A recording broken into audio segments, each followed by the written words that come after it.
berani belajar, berani berkarya untuk Indonesia. Jangan takut. Itu saja. Buat semuanya, nggak hanya untuk perempuan, tapi juga untuk semuanya yang mendengarkan podcast ini. Itu tadi, berani membuka diri, berani dalam segala hal, jangan takut untuk mencoba.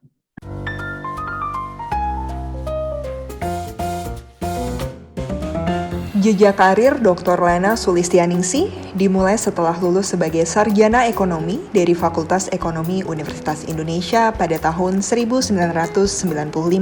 Beliau meraih gelar Master of Economic Development dari Vanderbilt University, Nashville, Tennessee, USA. Pada tahun 2003, Ibu Lena Sulistianingsih meraih gelar doktor di bidang ekonomi Fakultas Ekonomi dan Bisnis Universitas Indonesia. Sebelum akhirnya ditunjuk sebagai anggota Dewan Komisioner dan Kepala Eksekutif Lembaga Penjamin Simpanan, Ibu Lena merintis karir di PT Samuel Sekuritas Indonesia sejak September 1996. Pada tahun 2003, beliau menjabat sebagai asisten peneliti untuk Boston Institute of Economic Development di Lexington, MA, USA. Dan sejak 1 Oktober 2013, beliau bergabung sebagai Kepala Riset dan Ekonom di PT Samuel Asset Management. Selain berkarir di Samuel Asset Management, Ibu Lena juga merupakan akademisi di Fakultas Ekonomi dan Bisnis Universitas Indonesia sejak 1991. Saya Dewanti Chainingsih, dan selamat datang di Ruang Bicara. Hai, selamat siang. Selamat datang di Ruang Bicara, persembahan dari UNS Fintech Center. Sebuah forum berbincang yang dirancang untuk berdiskusi tentang berbagai isu, terutama di bidang fintech, banking, dan finance yang dikemas secara santai, namun tetap informal dan menghadirkan narasumber yang ternama. Saya Dewanti Chainingsih, senang sekali hari ini mendapatkan kesempatan untuk debut di episode pertama di Ruang Bicara kali ini. Secara global, perempuan masih mengalami banyak masalah, terutama dalam mengakses pendidikan ataupun menjalankan roda perekonomian.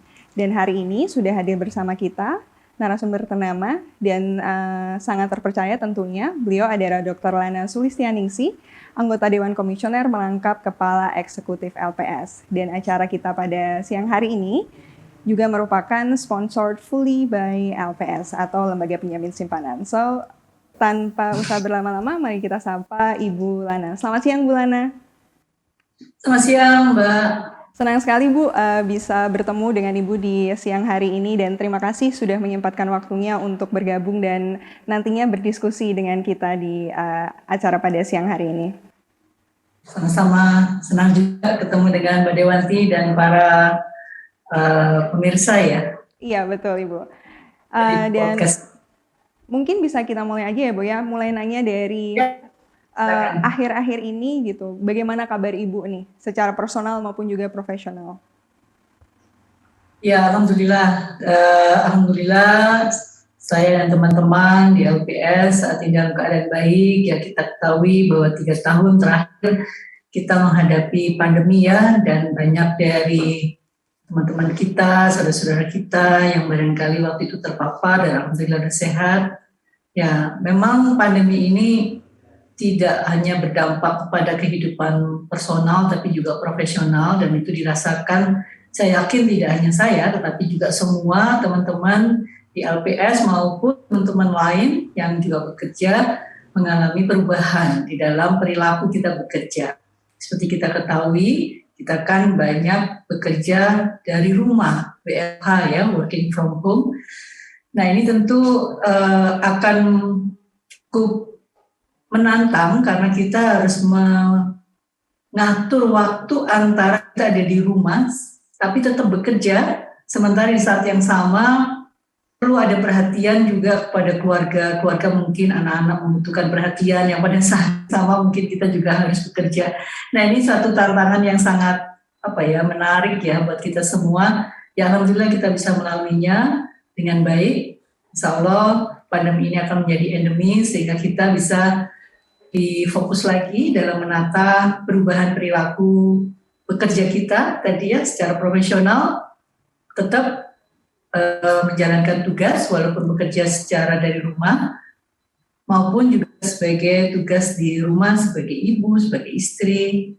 Nah, seperti itu. Ke depan kan ada rencana bekerja secara hybrid. Ini tentunya juga melanjutkan pekerjaan kita dari sebelumnya WFH kemudian menjadi hybrid ya, flexible working arrangement yang nantinya juga akan memberikan dampak terhadap perilaku profesional kita. Demikian, Mbak. Terima kasih Bu. Berarti kurang lebih 2-3 tahun WFH ini lumayan berdampak gitu ya Bu ya, secara personal maupun profesional gitu. Dan kalau kita masuk gitu ke diskusi kita hari ini, yaitu Women in Finance, di mana kita ingin mendiskusikan bagaimana sepak terjang perempuan gitu, terutama dalam bidang finance, karena dilaporkan oleh Deloitte misalnya setidaknya di 2021 ini hanya sekitar 24% gitu dari jabatan eksekutif yang berikan gitu kepada wanita gitu kan. Nah, sangat menarik ketika kita melihat sepak terjang Bulana sendiri gitu, bagaimana Ibu berkarir sebagai akademisi sampai akhirnya masuk ke dunia ekonom gitu ya, dan juga akhirnya berkarir sebagai regulator. Mungkin bisa dibagikan ceritanya Bu, bagaimana akhirnya memutuskan untuk berkarir sebagai ekonom dan akhirnya terjun sebagai seorang regulator. Silakan Ibu. Ya baik, saya waktu kuliah memang masuk ke Fakultas Ekonomi ya, dan di Fakultas Ekonomi di UI jurusan waktu itu ekonomi studi pembangunan, kalau sekarang ilmu ekonomi. Jadi ya memang arahnya menjadi ekonom.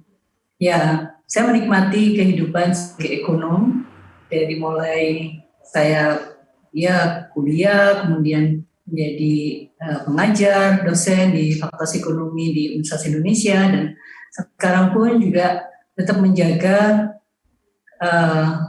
kontinuitas ya terhadap update-update ekonomi. Jadi memang pekerjaan itu harus dinikmati. Kita merasa bahagia dengan pekerjaan itu adalah satu kunci yang utama. Kalau kita tidak terlalu bahagia, tidak menikmati, ya sulit buat kita untuk mendapatkan gripsnya gitu ya, dan juga aura dari pekerjaan itu, karena pekerjaan itu kan bagian dari ibadah juga. Jadi kita harus menikmatinya sebagaimana kita menyayangi pekerjaan itu. Nah itu awal yang saya kira itu awal yang harus dimiliki oleh semua orang. Ketika kita bekerja memang kita harus bahagia di sana. Nah untuk sampai ke regulator ini satu amanah yang sebetulnya tidak direncanakan. Ya karena kita nggak pernah tahu amanah itu datang dari presiden ke saya, itu sama sekali tidak direncanakan. Nah amanah ini diberikan kepada saya melalui Ibu Menteri Keuangan yang menyampaikan kepada presiden. Ya alhamdulillah jika saya dipercaya untuk menerima mandat ini, insya Allah ini bisa saya jalankan, walaupun pada awalnya tentu satu tantangan berat ya, karena kan memimpin lembaga penjamin simpanan sebagai bagian dari Komite Stabilitas Sistem Keuangan bersama Kementerian Keuangan, bersama Bank Indonesia, bersama Otoritas Jasa Keuangan dan LPS, berfungsi untuk bisa berkoordinasi melakukan kebijakan-kebijakan untuk menjaga stabilitas sistem keuangan. Nah, pada saat mandat itu disampaikan ke saya itu sekitar bulan tanggal 20 Februari kalau tidak salah saya itu mendapat amanah itu ya. Kemudian langsung kita ketemu COVID di bulan Maret tahun 2020 tersebut. Nah jadi praktis situasinya berbeda, kondisi ekonomi di tahun 2020 juga cukup berat karena kita menghadapi satu gelombang kondisi ekonomi yang berat gitu ya, tidak hanya untuk Indonesia tapi juga untuk seluruh dunia. Nah kita kan melihat bahwa sektor keuangan itu sangat vital ya di dalam perekonomian, sehingga dampak dari COVID tadi, pandemi tersebut ya, COVID-19 itu berdampak sangat besar terhadap situasi ekonomi. Nah situasi ekonomi pastilah akan memberatkan pelaku-pelaku usaha di masing-masing bidang ya, situasi yang berat tadi itu. Nah tentunya ini juga akan berdampak pada perbankan. Nah di sini kemudian langsung diberikan satu tantangan yang sangat besar menghadapi bagaimana bekerja untuk LPS menjaga stabilitas sistem keuangan bersama institusi-institusi lain yang ada di KSSK.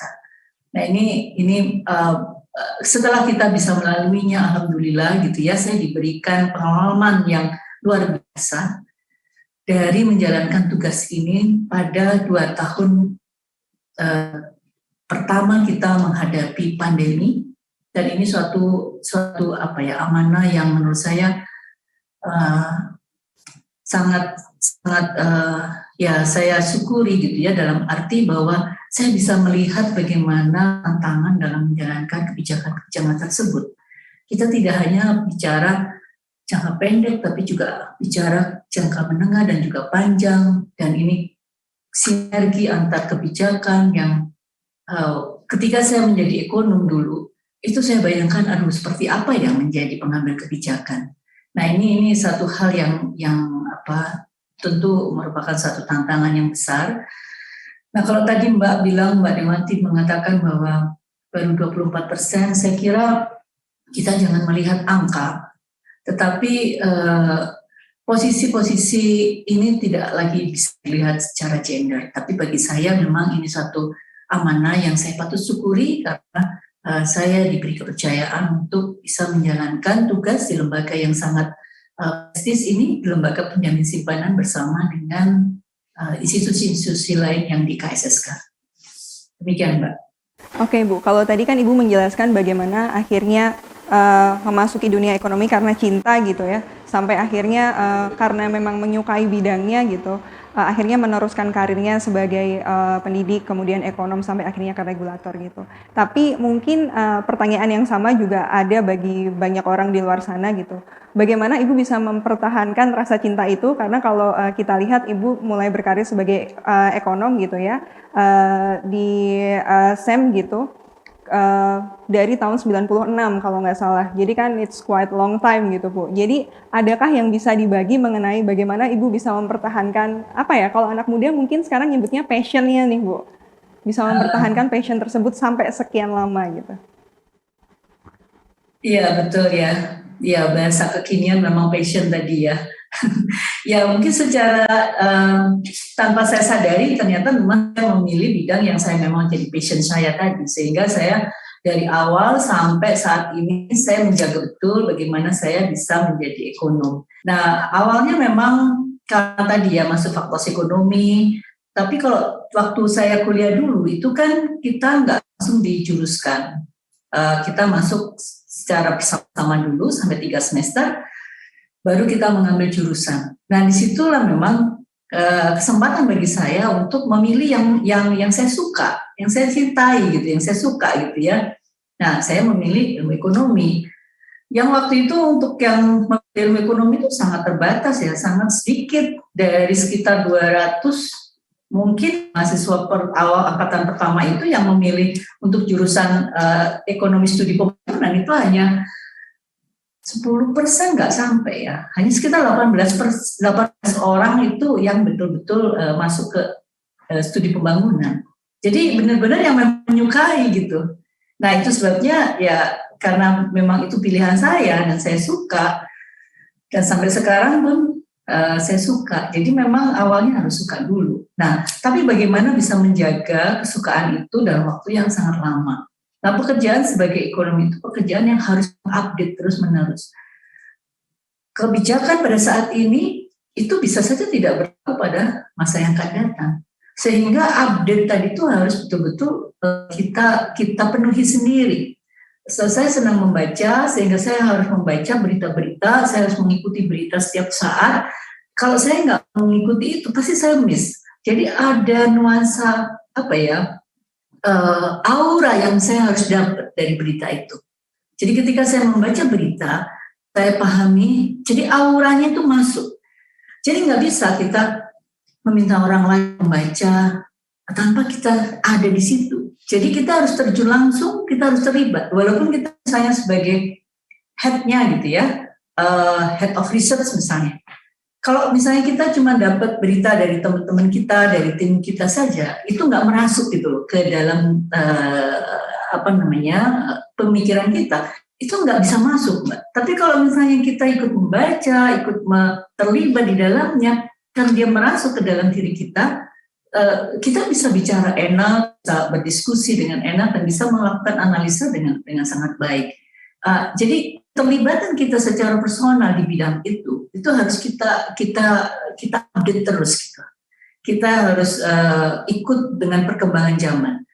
Kalau kita terima laporan dari tim itu sulit karena itu hanya numpang lewat aja.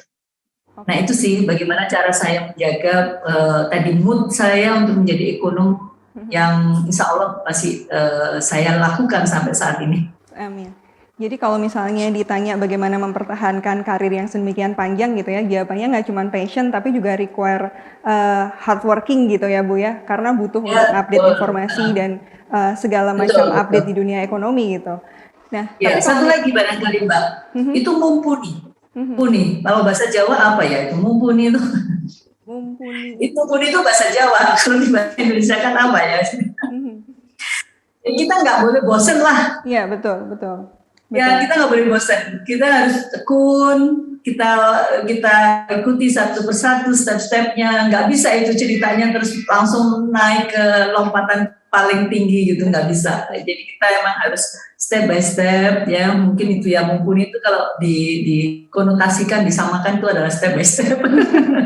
Kalau di bahasa Indonesia saya gitu, ya inilah ya tadi tekun gitu ya. Betul, karena mungkin dilakukan dalam jangka waktu yang lama gitu ya Bu ya, jadi tanggung jawab yang ada itu justru bertumbuh menjadi habit atau kebutuhan gitu. Kalau misalnya nggak baca dan nggak ngikutin tuh jadi kayak ada yang kurang gitu kayak ya Bu ya.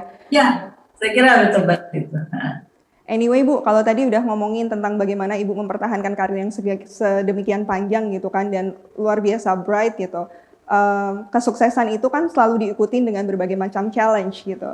Jadi mungkin Ibu juga bisa berbagi mengenai challenge apa aja sih Bu yang udah dihadapin mulai dari berkarir sebagai ekonom di tahun 96 sampai sekarang ini Bu? Ya, satu tentu ini karena sudah berlalu ya, saya bisa apa namanya menceritakannya sebagai bagian dari udah selalu gitu, jadi mungkin enak aja gitu ya. Jadi memang tantangannya itu harus kita dari tahun ke tahun itu berbeda sih Mbak. Dari waktu jadi dosen atau jadi ekonom itu pasti beda tantangannya. Tapi itu tadi karena kita senang gitu ya, jadi kita mengelola tantangan itu justru menjadi sesuatu yang harus kita cari tahu. Ini ada apa nih ya? Kok kayak gini ya? Ini mana cara menyelesaikannya ya? Jadi ada curiosity untuk menyelesaikannya itu mesti muncul sih dari kita. Nah, yang lain lagi ya tentu tantangan setiap masa itu beda. Ya tantangan saya yang dihadapi oleh teman-teman sekarang yang millennials maupun yang Gen Z itu pasti beda. Zaman saya dulu meniti karir nggak ada gadget, ya kan? Bagaimana kita bisa mendapatkan data? Ya kita harus datang ke perpustakaan. Saya catat sendiri. Laptop ditenteng kemana-mana itu kan belum ada. Kita masih punya PC yang di rumah yang gede-gede itu. Gimana dapat ditenteng-tenteng gitu kan? Jadi kita mesti tulis sendiri. Nah, sekarang zamannya beda. Teman-teman sekarang punya gadget, ya. Jadi cari data, tinggal klik-klik, ada nggak data di sini? Nah, yang saya lihat barangkali ya perbedaannya dari zaman saya dengan teman-teman saat ini kan saat ini saya juga masih bimbing skripsi seperti itu ya. Jadi kalau saya perhatikan dari teman-teman sekarang, misalnya mahasiswa saya yang lagi bimbing skripsi gitu ya, itu kalau nyari data ada itu langsung bilang, datanya nggak ada gitu. Jadi orang struggle gitu, karena apa? Terus sudah tersedia semuanya. Jadi nyarinya di internet. Perpus mungkin satu hal yang jarang sekali ya teman-teman generasi sekarang itu mendatangi. Apalagi nyatet gitu. Padahal kalau kita nyatet, motorik kita jalan, itu ingatan kita itu lebih panjang. Tapi kan teman-teman nggak maunya langsung klik keluar gitu. Nah ini yang saya kira yang agak kurang kalau saya melihat dari aspek perspektif ketika saya dulu jadi mahasiswa atau ketika saya melakukan suatu penelitian. Jadi kalau data itu nggak ada, bukan berarti dia nggak ada. Dia harus dicari. Kalau ada yang bolong itu bagaimana caranya menginstalasi. Nah seperti itulah. Jadi tapi tadi saya sampaikan tantangan setiap generasi pasti beda-beda. Nah sekarang generasi sekarang ini memang generasi yang inginnya ya mendapatkan data itu cepat dan tersedia di informasi publik. Padahal belum tentu semua data itu tersedia di informasi publik. Nah seperti ini saya yakin banyak sekali tantangan lain yang berbeda ya yang dihadapi oleh teman-teman sekarang ini. instruksi antara megang HP untuk kebutuhan nyari data, nyari informasi yang dengan kebutuhan menggunakan gadget kita itu untuk kegiatan yang leisure. Nah, ini bagaimana memanage, tentu masing-masing orang berbeda. Itu tadi, kalau misalnya karena dulu kita nggak punya sarana seperti itu sehingga kita harus datang, naik kendaraan, ke perpustakaan, nyari di seksi mana. Sekarang nggak perlu, cukup di rumah, bisa di kamar aja, kalau perlu semua yang kita inginkan datang gitu ya. Nah, ini yang harus bagaimana memanagenya, karena akan bisa berdampak negatif ketika kita mudah mendapatkan sesuatu. Nah, mendapatkan sesuatu yang instan itu berbeda dengan mendapatkan sesuatu secara struggle. Nah, ini perbedaannya. Tapi saya nggak bisa melihatnya dari satu aspek bahwa ini lebih baik zaman saya dibandingkan zaman sekarang. Enggak sih.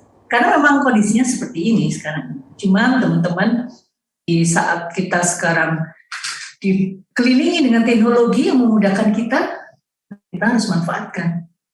Bagaimana teknologi itu betul-betul bisa upgrade kemampuan kita, meningkatkan kemampuan kita, supaya kita bisa punya knowledge yang lebih baik, ya, yang lebih tinggi. Dan jangan lupa, yang punya fasilitas teknologi di sekitar kita nggak hanya kita loh, ada teman-teman yang lain. Nah, masing-masing teman ini bersaingnya seperti bagaimana memanfaatkan infrastruktur di sekitar kita tadi itu, yang teknologi tadi, untuk perbaikan kita. Nah, ini nggak sama pastinya. Nah, disitulah kemudian kita harus menggali, kita tuh maunya apa ya. Nah, harapannya teknologi ini bisa kita pakai untuk betul-betul meningkatkan kapasitas kita, kemampuan kita. Ya, yang tidak dipelajari di kuliah misalkan.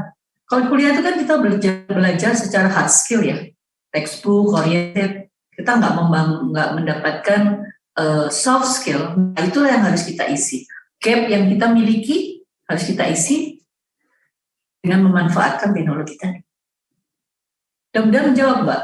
Oke, berarti seharusnya anak-anak muda sekarang gitu Bu ya, yang difasilitasi dengan berbagai macam advancement di bidang teknologi dan sebagainya tuh harusnya menjadikan kemajuan itu sebagai katalisator gitu ya Bu ya, untuk bisa meraih prestasi yang jauh lebih tinggi gitu dibandingkan dengan mungkin saya bisa pakai generasi lama seperti yang Ibu katakan, yang strugglingnya tuh harus beneran struggling gitu, bukan hanya sekedar gampang sekali menyerah ketika menghadapi tantangan yang sebenarnya tidak sesusah itu gitu. Nah, tapi kalau misalnya kita mendiskusikan mengenai challenge, Ibu mungkin sudah menjelaskan challenge yang Ibu hadapin secara umum gitu. Tapi sebagai perempuan gitu Bu, apalagi hari ini kan kita lagi ngebahas mengenai women in finance gitu. Is there any specific challenge yang Ibu hadapi terkait posisi Ibu ataupun diri Ibu sebagai seorang wanita untuk menjalani karir Ibu yang sekarang, Bu? Ya, tentu saja ya Mbak, pastinya ada lah ya. Terutama ketika kita merasa ketika ada satu masalah gitu ya, terus kita ada di posisi mana. Kalau kita down, terus kita mikirnya ini gara-gara saya perempuan atau memang masalah ini berat.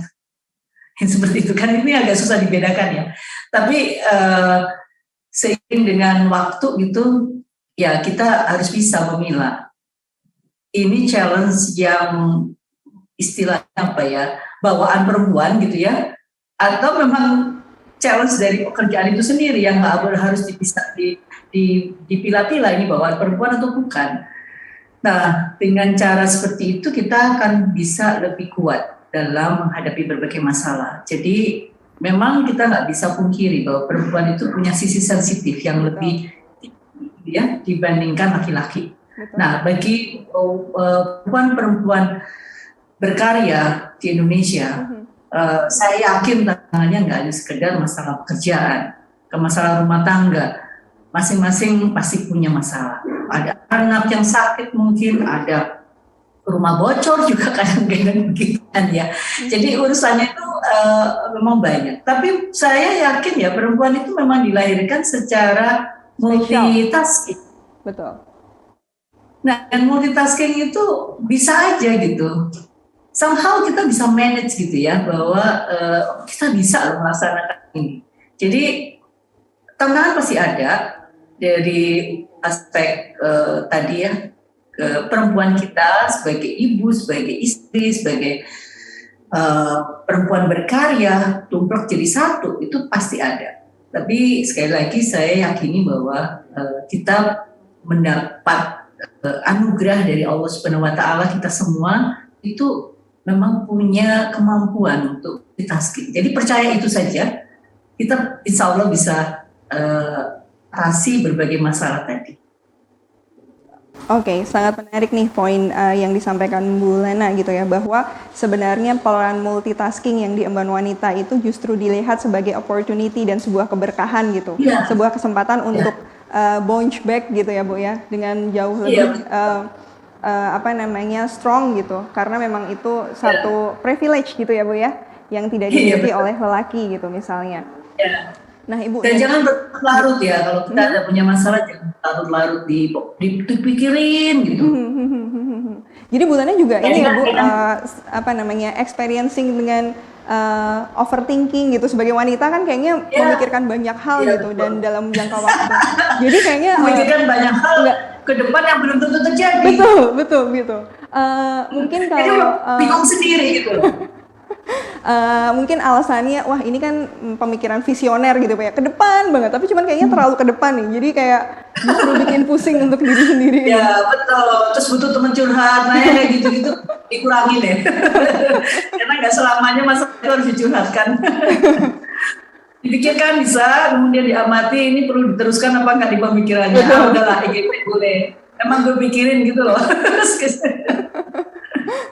Nah Bu, kita hanya cara memanage saja, cara memanage bagaimana kita tidak terlalu berlarut-larut dalam satu masalah yang sebetulnya menurut secara rasionalitas nggak terlalu penting untuk dipikirkan. Berarti kalau misalnya terkait yang Ibu sampaikan tadi, untuk bisa meminimalisasi hal-hal yang sebenarnya tidak perlu dipikirkan tadi gitu ya, apalagi sebagai seorang regulator gitu, sebagai seorang pimpinan, apa yang biasanya Ibu lakukan Bu untuk catch perasaan-perasaan tersebut? Ya itu tadi, yang pertama ya ini nggak selalu benar ya, tapi ini sebagai bagian kecil aja yang saya alami. Mungkin orang lain cara mengelolanya beda.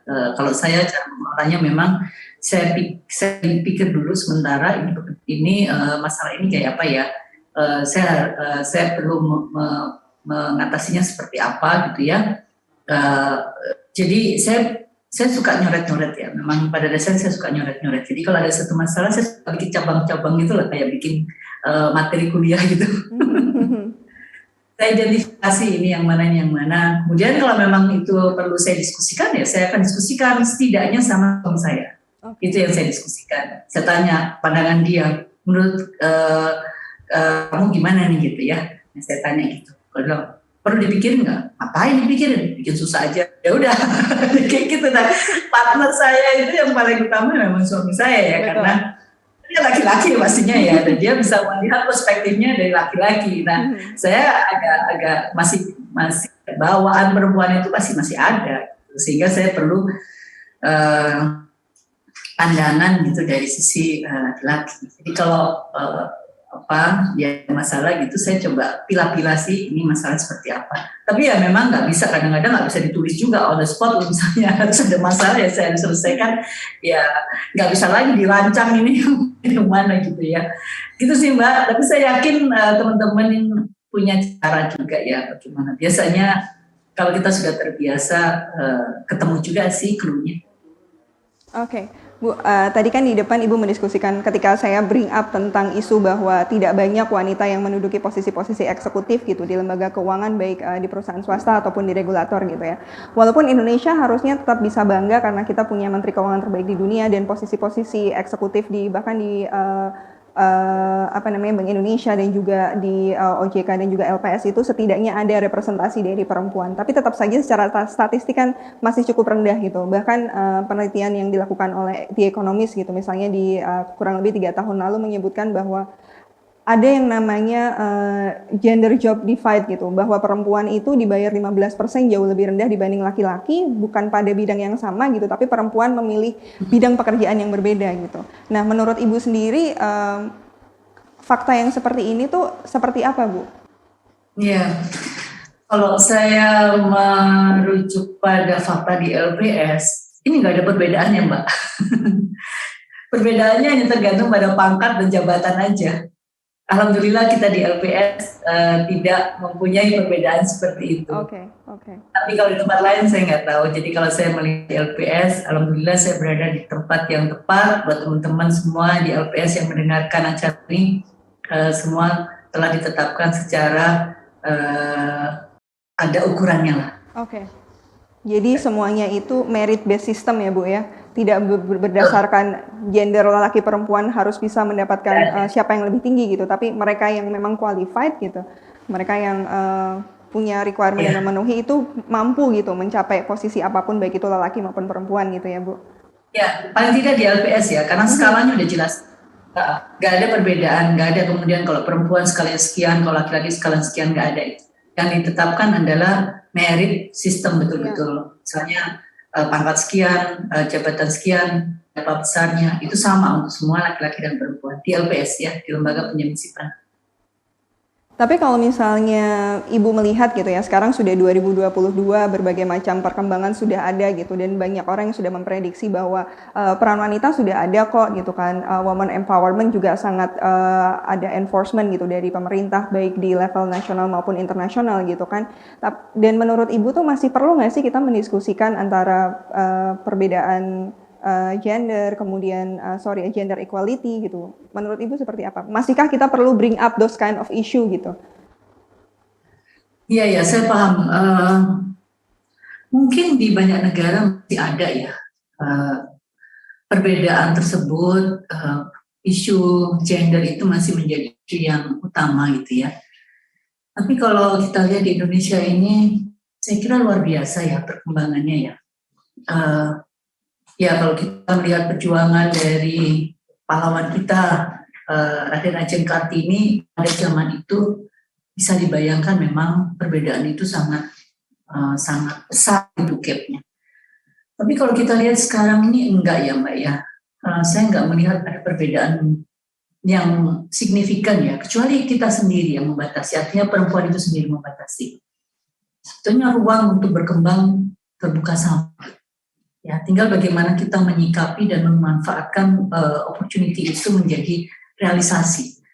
Artinya kita di sini terbuka sekali. Kita ketahui di KSSK saja yang perempuan pastilah Ibu Sri Mulyani. Dan ada Ibu Sri Damayanti yang dari Bank Indonesia juga yang dari KSSK.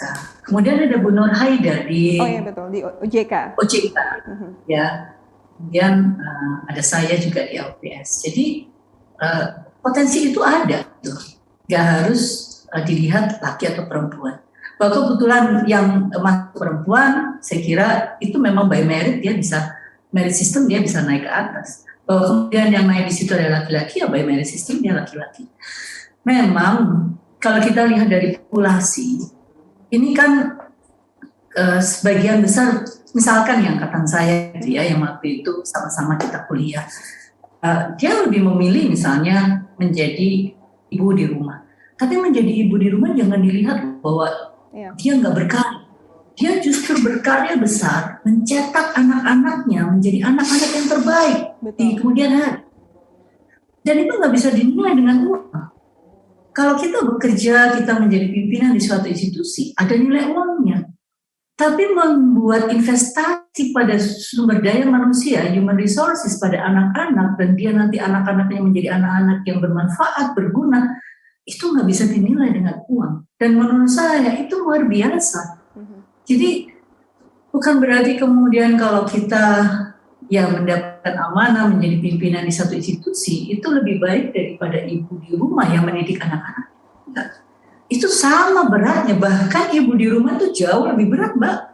Bagaimana mengatasi anak yang merengek, nangis, dan kemudian satu minta ini, satu minta itu, bagaimana dia mengatur begitu permintaan yang begitu banyak ya anak-anaknya. Itu nggak mudah. Makanya banyak juga kalau kita lihat ibu-ibu itu menghadapi stres yang berat. Tekanan gitu ya Bu ya?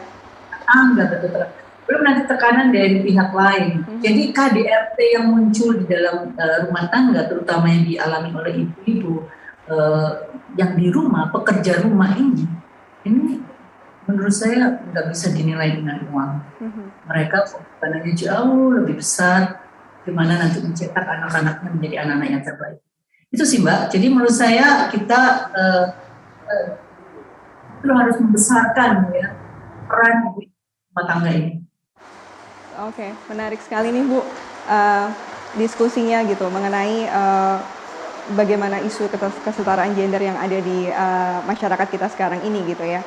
Walaupun Ibu juga merasa bahwa sepertinya di Indonesia sudah tidak sedemikian konservatifnya, di mana wanita juga punya kesempatan yang sama untuk pursue any kind of career gitu di depannya gitu.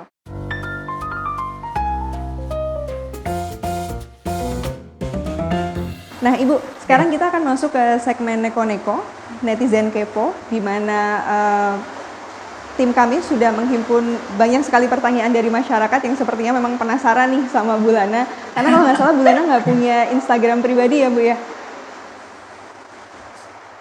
Kenapa? Maaf. Adakah Ibu punya Instagram pribadi? Nggak usah di-follow Mbak, saya nggak pernah ngisi. Karena ini banyak. Saya nggak pernah isi kontennya. Saya ada tapi saya nggak pernah aktif untuk mengisi Instagram saya. Karena ini kebetulan sepertinya banyak sekali yang penasaran nih dengan sepak terjang dan karir Bu Lana gitu. Jadi kami sudah menghimpun banyak sekali pertanyaan dari masyarakat. Jadi kalau diizinkan, saya mau bring up beberapa pertanyaan ke Bu Lana nih Bu. Silakan. Oke, insya Allah saya bisa jawab. Jangan susah-susah ya. Oh enggak Bu, enggak ada yang susah kayaknya. Saya kasih ujian ya. Ini pertanyaan pertama datang dari Dimas Melenia. Ingin bertanya kepada Ibu Lana, bagaimana cara menyeimbangkan antara menjadi wanita karir dan menjalani peran sebagai ibu rumah tangga? Silakan Bu. Pertama, kuncinya sebetulnya gampang aja. Jalani, lillahi ta'ala, insya Allah hasilnya baik. Wow. Pernah diprotes nggak sih Bu sama anak atau sama Prof. Ari gitu misalnya karena sama-sama sibuk gitu? Enggak sih. Sejauh ini ingat enggak ya. Ya paling protes-protes kecil ya, yang saya kira ya kecil aja lah, enggak sampai besar. Ya karena kami sama-sama ekonom ya, jadi saling memahami untuk bahwa pekerjaan ini seperti ini. Saya kira itu penting loh, artinya dapat support dari keluarga, baik itu misalnya kita masih belum punya pasangan, dari keluarga, orang tua ya, buat saya orang tua itu sangat berarti. Saya, bapak saya, dan tentu suami saya itu sangat berarti, itu support system yang sangat menguatkan. Luar biasa, jadi sebuah another privilege sepertinya yang dimiliki Bu Lana untuk punya support system keluarga, suami, dan anak yang sedemikian suportif ya Bu ya, karena saya yakin juga tidak akan bisa seorang perempuan punya karir yang melesat gitu kalau tidak didukung oleh keluarga yang suportif gitu. Dan ini pertanyaan kedua Bu, datang dari Laila Rizky. Ini kayaknya anak muda zaman sekarang banget nih Bu. Jadi dia menyatakan bahwa apakah selama ini Bu Lana pernah mengalami insecure?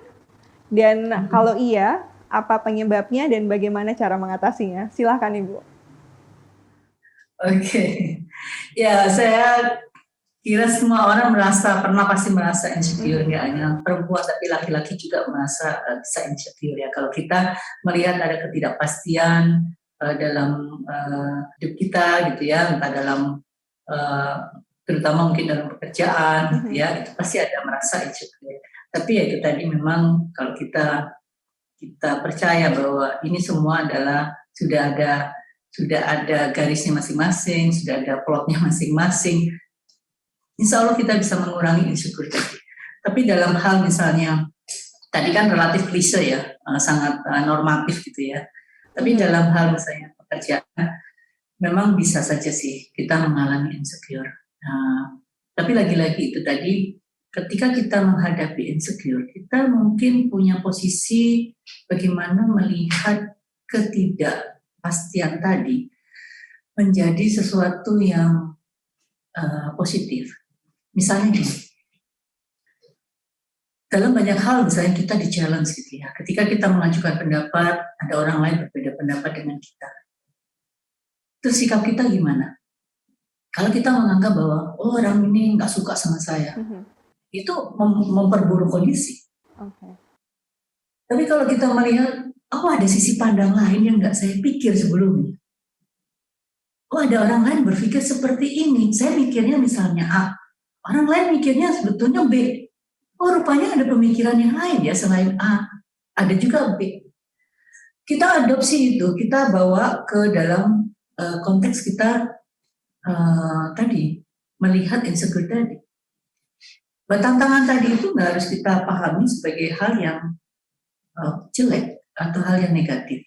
Ini memang saya masih dalam proses belajar sih Mbak, dan nggak selamanya masalah itu memang bisa saya selesaikan dalam arti pokoknya ringan aja gitu ya, enggak pastinya lah ya, dan kan nggak mungkin saya cerita di sini secara terus terangan gitu ya, tapi bagaimana cara saya, apakah itu cepat atau lambat di dalam merespon ketidakpastian tadi ya, itu bagian dari saya memanage masalah sih. Dan tentu saja kuncinya yang paling utama pasti ya, mohon maaf ini, saya pasti berdoa. Di situ sih, insya Allah dengan cara itu kita bisa lebih ringan, karena apapun yang kita miliki saat ini kan sebetulnya amanah aja. Sampai kapan amanahnya kita nggak tahu. Dan tadi insecure pun justru kalau kita menggunakan bahasa ketidakpastian itu adalah sesuatu yang pasti, Mak. Betul. Itu yang harus kita pahami. Oh, berarti ada orang lain melihat masalah ini dari sisi yang berbeda. Itu sesuatu yang pasti. Nah, di situ sih mungkin jam terbang juga diperlukan ya, Mbak. Artinya semakin kita berumur, mungkin semakin bijaksana kita melihat masalah. Jadi jangan terburu-buru dalam melakukan judgment terhadap masalah kita. Lebih baik kita pikirkan, kita tenangkan diri, bagaimana kita mengelola masalah tadi. Ya mudah-mudahan tips ini bisa sedikit mengurangi tadi masalah insecure kalau ada teman-teman yang merasa insecure. Jangan khawatir, ketidakpastian itu adalah kepastian. Karena dunia itu selalu berubah. Betul. Gitu ya. Kita nggak bisa selalu harus merasa secure, karena dunia sebelah kita ini, kiri kanan ini punya interest yang berbeda-beda loh.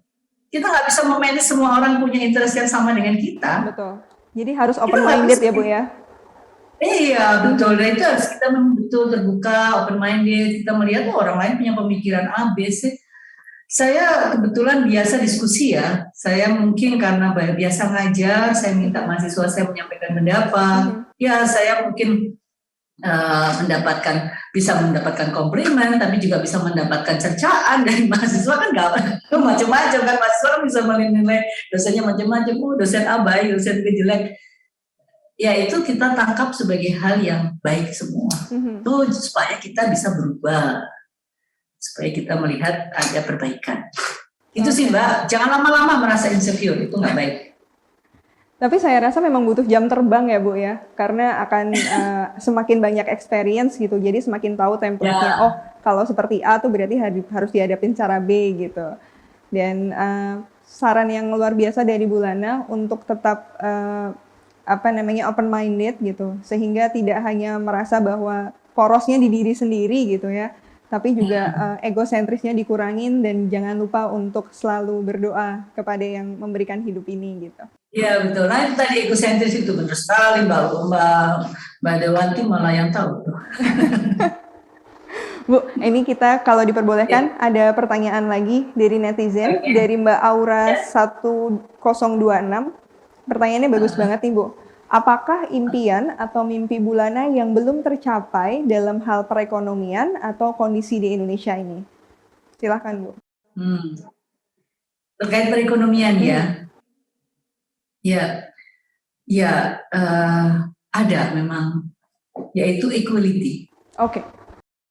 Ya, memang sebetulnya banyak progres ya, kemajuan yang dicapai oleh pemerintah kita dalam meningkatkan atau memperbaiki taraf hidup masyarakat ya. Itu kenapa saya pernah melakukan satu penelitian. Kenapa saya tertarik gitu ya, atau punya apa tadi Mbak, keinginan ya? Iya betul, impian Ibu terhadap perekonomian Indonesia. Waktu saya S2, saya mengambil tesis itu terkait dengan equality di dalam pertumbuhan ekonomi antara Jawa dan non-Jawa. Ya. Nah, hasil penelitian saya waktu itu menunjukkan jika tidak ada shock, itu tahun 93, mungkin 93-an ya, 93, 94. Kalau tidak ada satu kondisi yang mendadak atau shock istilahnya ya dalam perekonomian antara Jawa dan non-Jawa, itu pertumbuhan ekonomi kita bisa konvergen. Jadi judulnya adalah konvergenitas atas pertumbuhan ekonomi antara Jawa dan non-Jawa dalam kondisi yang given pada saat itu baru akan konvergen kira-kira 30 tahun. Wow. Tahun itu ya. Okay. Tapi kalau kemudian dikasih suatu shock, misalnya perbaikan atas pendidikan, perbaikan atas perdagangan, terus juga kesehatan, 3 hal itu yang saya nilai. Maka gap tadi yang 30 tahun bisa menyempit menjadi 17 tahun, bisa setengahnya. Konvergenitas antara Jawa dan non-Jawa. Waktu itu memang saya membuatnya Jawa dan non-Jawa.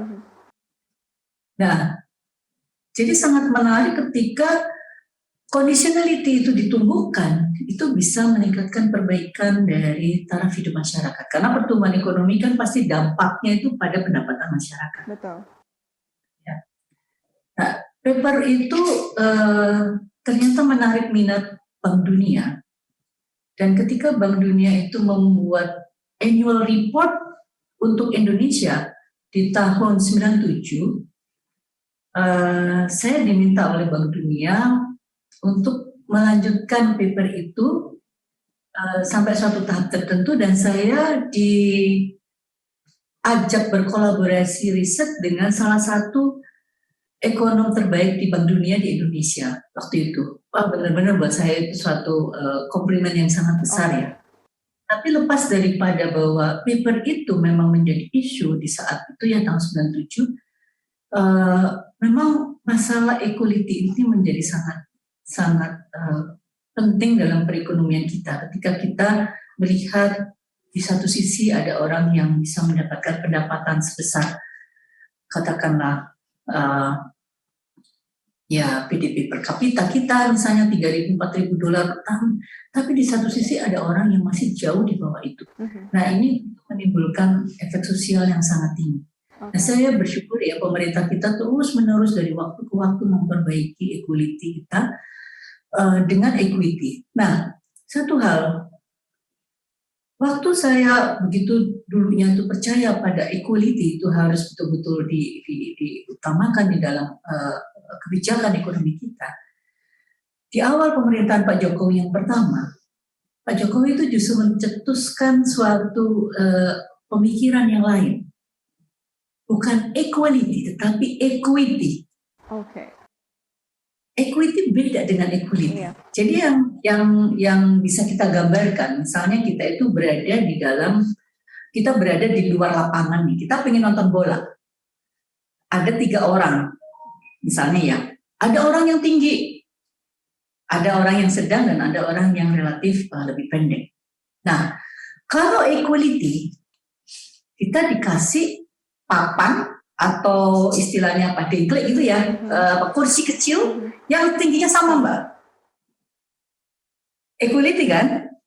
Karena sama nih bangkunya yang kita minta untuk apa, kita pakai untuk kita jinjit melihat ke lapangan. Jadi lapangannya itu ditutupin sama pagar gitulah yang kita nggak bisa lihat dari luar. Anggap aja seperti itu, karena akses orang berbeda-beda. Ya, jadi kita bayangkan lapangan tadi yang tertutup pagar itu adalah akses. Ketika kita dikasih akses yang sama, equality nih, Mbak bisa bayangkan nggak? Apakah semua 3 orang tadi itu masih sudah bisa melihat isi lapangan di tengah-tengah tadi? Belum ya Bu ya? Belum tentu, karena yang tadi relatif pendek, walaupun dikasih equality, mungkin dia belum cukup untuk bisa melihat isi lapangan tadi. Nah, yang dibekali apa? Adalah equity. equity itu adalah modal di mana masing-masing orang bisa mencari dirinya itu butuh seperti apa bangku tadi. Kalau yang relatif pendek tadi, supaya dia bisa melihat ke lapangan, dia harus butuh bangku yang lebih tinggi. Nah itu luar biasa brilian ya menurut saya pemikiran Pak Jokowi waktu itu ya. Saya bilang, oh saya membayangkan equality, tapi rupanya Presiden Pak Jokowi memikirkan equity. Jadi orang-orang itu harus dibekali dengan permodalan yang memang dia perlukan dan tidak sama untuk setiap orang. Yang tinggi tadi mungkin nggak butuh equity banyak-banyak. Betul. Yang relatif rendah butuh equity lebih besar lagi. Jadi cara dia mengupgrade dirinya dan akses untuk mendapatkan equity itu yang harus diperbesar, lebih besar lagi oleh negara. Nah, tapi tetap buat saya ya artinya pada akhirnya equity itu akan mencapai equality karena kita bicara pada tadi kesamaan terhadap, bukan kesamaan dalam arti seperti Karl Marx, bukan ya. Tapi istilahnya akses yang diperoleh oleh setiap orang itu sama dan kita mendapatkan loh di sini. Tadi akses terhadap pendidikan, nggak ada lagi bedanya gender laki perempuan. Akses terhadap kesehatan, nggak ada lagi perbedaan. Kita sekarang punya BPJS, semua orang bisa pakai BPJS, nggak ada lagi perbedaan itu tadi. Akses terhadap perdagangan tergantung kita dalam mengkreasikan produktivitas kita, dalam membuat produksi kita lebih baik daripada yang lain. Dan semua itu dibuka. Ayo kita sama-sama manfaatkan. Ada teknologi, teman-teman di Gen Z ini luar biasa. Kita bisa jualan, nggak ada lagi batas lokal, daerah, tapi bisa keluar negeri. Tadi yang saya bilang, kalau seandainya riset saya tadi diteruskan, dengan sekarang ada teknologi, saya yakin waktu untuk melakukan konvergenitas pertumbuhan ekonomi itu sudah jauh lebih pendek lagi. Kalau tadi dengan kesehatan, dengan pendidikan, dengan perdagangan internasional itu membutuhkan 17 tahun. Saya kira kalau kita dengan teknologi dan tidak ada batasan lagi, bisa lebih cepat lagi daripada itu. Sekarang kita lihat Jawa non-Jawa dengan sekarang ya, kondisi sekarang Jawa ini kan kuat di manufaktur. Buat Jawa kuat di komoditas. Ketika kita sekarang ada di kondisi perekonomian yang relatif, ya kita nggak bisa bilang stagnan, ada pertumbuhan tapi lambat lah ya, pertumbuhan yang melambat. Siapa yang mendapat keuntungan? Luar Jawa. Karena komoditas. Jawa nggak punya komoditas. Tapi ketika ekonomi sudah mulai pulih, permintaan masyarakat sudah mulai membaik, manufaktur bergerak, sama-sama bergerak, komoditas juga masih bagus, ya diuntungkan juga nih dengan adanya perang Rusia dan Ukraina. Saat yang sama permintaan kita mulai membaik karena pandemi juga mulai menjadi endemi, manufaktur bergerak. Itu sih Mbak. Jadi memang konsep equality itu perlu kita bangun. Tapi tadi tuh luar biasa Presiden Joko Widodo membuat konsep yang lain, yaitu equity. Jadi mudah-mudahan dengan equity tadi ya keinginan, kalau tadi apa namanya tadi, harapan ya? Iya, harapan impian bagi perekonomian Indonesia di masa mendatang. Bagi perekonomian kita supaya lebih konvergen, ya terutama terkait dengan perbedaan pendapatan ini bisa lebih konvergen. Konvergen itu bukan berarti sama loh ya. Ya nggak mesti misalnya, tapi aksesnya itu tersedia semua dengan apa namanya, dengan mudah.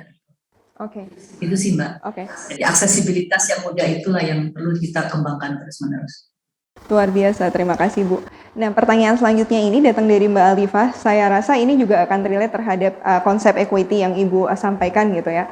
Bahwa pada dasarnya, no matter konsep apapun yang disebutkan itu kan, yang ingin diinginkan oleh negara itu kan bagaimana masyarakatnya bisa mencapai keadaan yang mereka itu financially independent.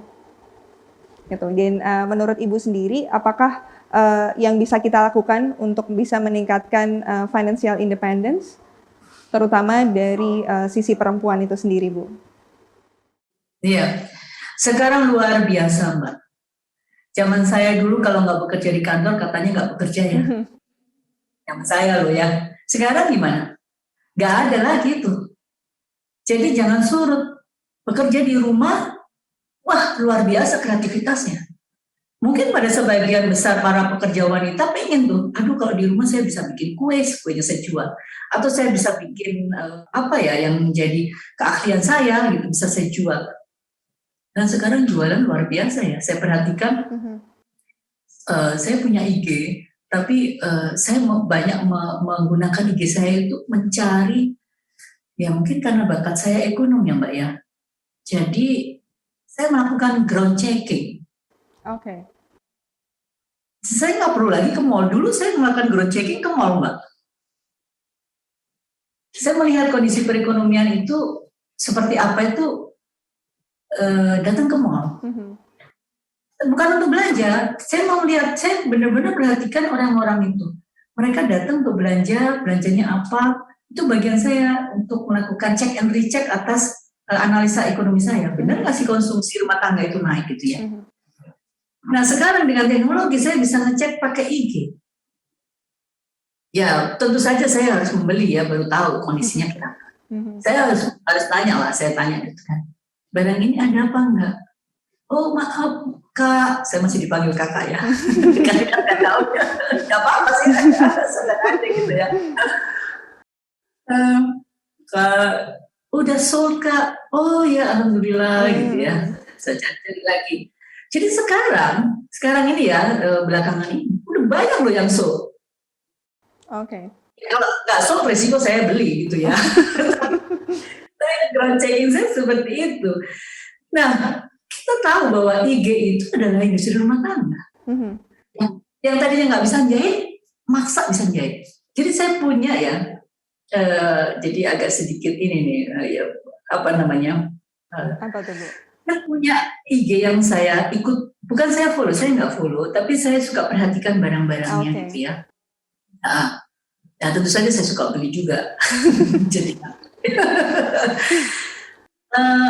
mbaknya ini dulu akuntan, dan dia sempat akuntan di Singapura malah, dibawa oleh perusahaannya ke Singapura jadi akuntan di sana. Tapi kemudian dia menikah. Ya, ini klise sebetulnya memang ya, banyak perempuan kan kemudian ketika menikah ya diminta untuk mengurangi lah aktivitasnya. Tapi dia memutuskan memang kembali lagi ke daerahnya. Ya, mungkin kalau ada yang tahu pasti bisa menebak. Kalau ditonton pasti tahu nih, saya menceritakan siapa. Anak-anaknya masih kecil, nah dia tadinya nggak bisa menjahit, terus dia belajar menjahit. Dia belajar menjahit, kemudian sekarang luar biasa Mbak. Baju-bajunya yang dia produksi gitu ya, bahkan dia mempelajari seni batik. Dia bisa membuat motif batik yang menurut saya unik sekali, gabungan antara batik Jawa dengan motif misalnya dari Mamuli di NTT. Jadi dia bisa mengkombinasi motif kain itu, dia terjemahkan kepada pengrajin batik di Jawa Tengah. Dia nggak mau ngaku juga di mana. Dan dia jadi membuat motif batik yang unik, yang nggak ada di tempat lain. Karena saya surfing juga. Nah jadi tadi ya, nggak ada lagi kata nggak bisa. Coba gali diri kita, apa sih yang bisa kita, potensi apa yang ada di kita yang bisa kita kuatkan. Karena sekarang dengan model IG, ditaruh di Shopee, ditaruh di Tokopedia, atau ditaruh di mana yang melanglang ke luar negeri. Nggak ada lagi keterbatasan ya Bu ya? Keterbatasan. Ya. Itu luar biasa. Saya kagum banget dengan IG, ya, dengan Instagram. Mungkin di Facebook juga bisa ya. Dan juga dengan toko-toko online. Buat saya itu kemajuan yang luar biasa yang saya alhamdulillah masih bisa ikut melihat perbedaan antara zaman saya masih kuliah, zaman saya bekerja, dan zaman sekarang. Jadi nggak ada keterbatasan. Jadi financial independence bisa dibangun dari rumah tangga. Jangan khawatir, itu bisa dilakukan. Coba gali ke potensi kita, kemampuan kita apa. Nggak harus bekerja di institusi atau di perusahaan. Itu bisa dilakukan. Jadi jangan khawatir, dunia kita sekarang tak terbatas, tinggal kita mau atau tidak menggali kemampuan kita itu tadi. Ya, saya suka menjahit, Mbak, tapi belum sempat sekarang. Ya, Oke. seandainya saya ada masalah nanti itu saya mau mencoba lagi. Saya suka menjahit dan menari. Oh, jadi hobinya Ibu menjahit dan menari, Bu? Ya, betul. Wow. Tapi menari saya udah kaku sebetulnya, 20 puluhan tahun saya nggak menari ya. Saking udah lamanya ya, Bu ya? Saking lamanya. Tapi saya lihat di IG itu belajar menari. Gratis kan? Di Betul, YouTube betul. ada belajar menari, gratis. Kadang-kadang saya suka ikutin itu. Kalau Sabtu, Minggu gitu ya. Nah, belajar menari kan kalian nggak bayar, saya cuma nonton gitu. Tapi kan dibayar oleh iklan. Financial independent bukan? Financial independent. Karena saya nari-nari sendiri gitu ya. Tapi di YouTube dilihat orang, saya lihat Bisa muncul dimonetize, iklan. betul. Iya, bisa segala sesuatu sekarang bisa dimonetize. Betul sekali itu kata-katanya. Jadi jangan khawatir, financial independent bisa dibangun di rumah, menggali kemampuan kita secara pribadi. Tapi kalau di sini saya belum bisa tuh latihan nari. Ini teman-teman ngajak rapat terus.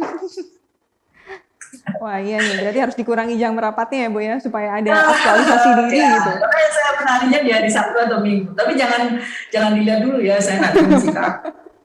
Sekarang berhubung ada YouTube, saya nari lagi.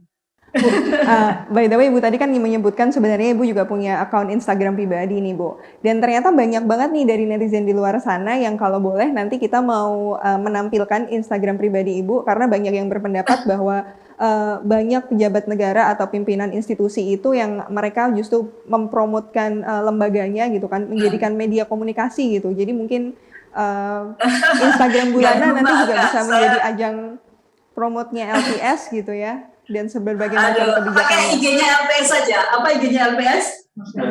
Ada IDIC. LPS _IDIC. Oh, udah pakai LPS aja, jangan pakai berarti, saya. Iya, kalau saya kan nggak continue. Kalau LPS continue. Bagus kok. IG-nya LPS itu dipuji loh. Iya. Nanti coba teman-teman lihat sendiri ya. Bagus. Iya, kebetulan Fintech Center dan anak-anak tim juga sudah follow Bu kalau IG-nya LPS gitu ya. Jadi sudah update. Cukup itu. Cukup. Saya nggak ada isinya, percaya sama saya, jangan dibuka, malu. Nggak ada isi. Oke Bu, ini one last question karena waktunya terbatas. Ibu Lana juga masih padat jadwalnya. One last question ini dari @mrrafli_hdyt_. Apakah Bu Lana punya tokoh impian atau role model? Kalau boleh tahu siapa ya Bu? Wow. Nah, ini antara banyak atau kayak susah banget jawabnya? Ya pastilah ya, kalau ada model perempuan pastilah semua orang mungkin mengatakan ya lepas bahwa beliau adalah tokoh dunia juga gitu ya. Tapi memang luar biasa, saya kagumi, beliau adalah Ibu Sri Mulyani, Bu Menteri Keuangan yang luar biasa dalam memanage ya, dan memanage bagaimana soal Ibu Sri Mulyani itu bisa mengatur keuangan negara, itu luar biasa. Ya, itu bukan hal yang mudah loh. Kita ngatur keuangan di rumah sendiri aja suka marak-marik gitu ya. Tapi ini mengatur keuangan negara yang bukan karena ini ya, bukan karena beliau sebagai satu bagian dari KSSK, bukan. Tapi memang saya lihat sendiri sepak terjang beliau yang luar biasa dalam mengatur keuangan negara. Itu satu hal yang teman-teman bisa cari tahu sendiri apakah saya bluffing atau tidak gitu ya. Dulu saya waktu jadi pengamat saya nggak tahu betul pekerjaan Ibu Sri Mulyani seperti apa. Yang saya lakukan adalah saya mengkritisi waktu saya menjadi pengamat ekonomi, mengkritisi setiap kebijakan fiskal. Tapi sekarang ketika tahu isinya kebijakan fiskal kayak gitu rumitnya dan susahnya gitu ya, itu nggak bisa lagi teman-teman melihat Ibu Sri Mulyani sebagai sosok yang ringan gitu ya. Beliau betul-betul berisi gitu ya. Ini bukan bluffing, tapi memang saya pernah sebagai pengamat yang mengkritisi juga kebijakan-kebijakan beliau. Itu bukan karena saya sekarang di LPS gitu, sehingga saya juga melihat, artinya mengatakan seperti ini. Tapi saya melihat sendiri bagaimana yang dilakukan. Yang kedua, bukan yang kedua, sebetulnya ini berimbang, tapi karena ini fokusnya kepada tadi apa, woman apa Mbak? Gimana Ibu? Woman in Finance gitu ya? Iya, Woman in Finance. Jadi itu Woman in Finance itu adalah tokoh utama. Tokoh yang lain sama-sama woman nih, Tapi jangan dilihat juga sepele loh, adalah Bu Iriana Jokowi. Luar biasa. Bagaimana seorang Ibu Iriana bisa Mendampingi. membackup Pak Jokowi begitu rupa ya? Saya melihatnya sebagai seorang ibu yang luar biasa karena Pak Jokowi itu kan luar biasa masalahnya. Betul. Tapi beliau tetap kuat karena ada istri yang kuat. Nah, jadilah kita istri yang kuat. Jadi saya juga mengagumi para istri-istri yang kuat, yang bisa mendukung suaminya, yang bisa membackup suaminya dalam segala masalah. Ya kalau kita bicara ini adalah tokoh atau role model di perempuan Indonesia, sepatutnya dua ibu itu menjadi role model kita. Tentunya yang lebih ini lagi adalah ibu kita sendiri. Itu adalah role model kita juga. Role model saya adalah ibu saya sendiri. Ibu saya juga role model saya. Ya, buat saya, ibu rumah tangga, dia membesarkan saya dan kedua saudara saya. Nah, itu role model. Tanpa ibu saya dan kedua saudara saya nggak bisa seperti sekarang. Itu sih kalau kita bicara secara spesifik. Betul. Untuk role modelnya. Role model di perempuan. Ya. Jadi semoga sudah menjawab untuk Mas Rafli tadi ya, bahwa role model Bu Lena tuh ada 3, utamanya kalau misalnya bisa disebutkan ada ibu beliau sendiri, ada Ibu Sri Mulyani dan juga Ibu Iriana Jokowi, dan seluruh ibu rumah tangga yang lainnya karena dedikasinya untuk mendidik dan mengurus rumah tangga, membesarkan generasi muda Indonesia gitu ya Bu ya. Betul, itu betul sekali. Ya, ini khusus untuk role model saya, role model perempuan. Well, sekarang kita akan maksud ke segmen ketiga, Ibu, namanya This or That, di mana Ibu nanti dimohon untuk memilih dengan cepat pilihan antara 2 atau 3 pilihan yang akan saya bacakan. Ini sudah disiapkan oleh redaksi kami di sini. Jadi pertanyaan yang pertama adalah terkait karir, mana yang akan Ibu pilih? Kalau bisa milih gitu ya. Dan saya yakin susah nih milihnya.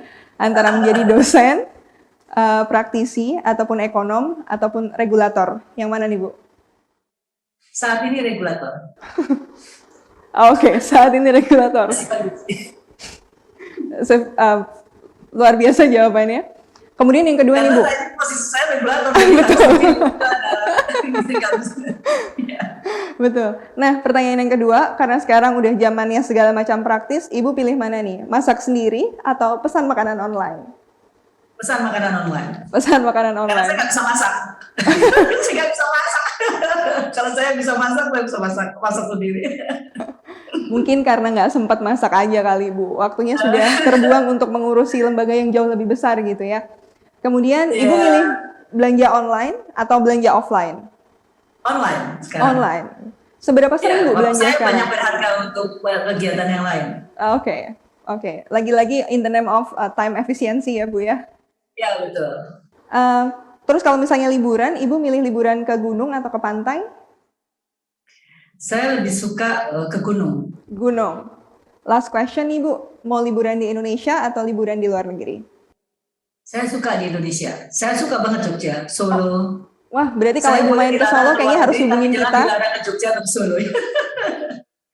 Lain kali kontak kita Bu, biar kita bisa jalan-jalan bareng dan ngobrol lebih banyak lagi. Iya betul.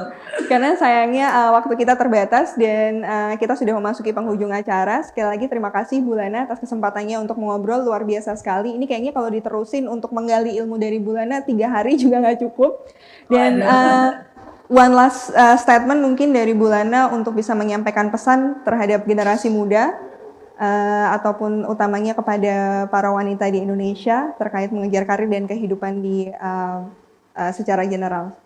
Silakan Bu Lena. Ya, ini sudah disiapkan ini. Luar dan biasa. saya suka ini. Monggo Ibu. Ya, pesan saya adalah berani belajar, berani berkarya untuk Indonesia. Jangan takut. Itu saja. Buat semuanya, nggak hanya untuk perempuan tapi juga untuk semuanya yang mendengarkan podcast ini. Itu tadi, berani membuka diri, berani dalam segala hal, jangan takut untuk mencoba. Nah, jangan takut untuk mencoba itu biasanya saya pakai juga untuk nothing wrong with trying. Jadi percaya apa yang kita kerjakan akan menjadi kebaikan jika kita memang niatnya baik. Billahi ta'ala, insya Allah diberi jalan keluar atas segala kesulitan. Seperti itu Mbak. Ya, berani belajar, berani berkarya untuk Indonesia.